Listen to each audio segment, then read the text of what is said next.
This is true of the Green New Deal, right? The Green New Deal comes out, which is essentially saying, oh, the weather is so bad, we need socialism. I mean, that's the Green New Deal. It's kind of warm, let's have socialism. It's kind of warm, let's give up our freedoms. It's only, the climate's a little changed, let's give up all our freedoms.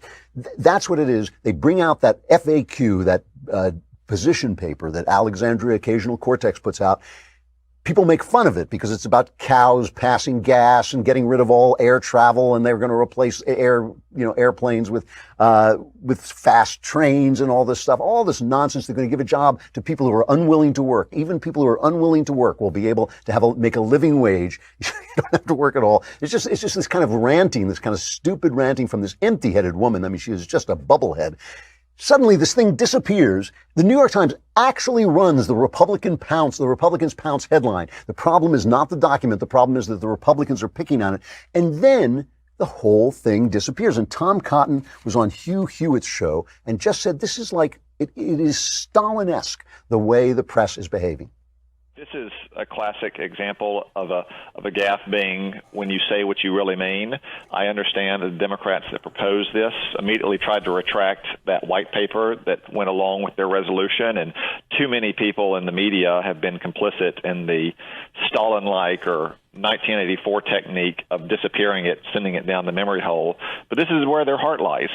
They believe that Americans driving around in trucks on farms or commuting from the suburbs where they can have a decent home into the city to get a job to work are a fundamental threat to the world. And they have to have the power and the control of those Americans' lives to implement their radical vision for humanity. That is the key, because, Joe Manchin was on, I think it's CNN, I'm not sure.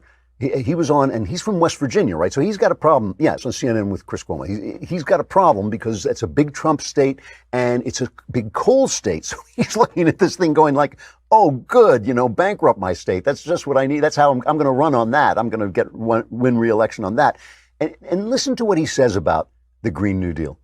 The Green New Deal was a dream. It's not a deal. It's a dream. And that's fine. People should have dreams. In the perfect world, what they would like to see. I got to work with the realities, and I got to work the practical, what I have in front of me. I got to make sure our country has affordable, dependable, reliable energy 24/7.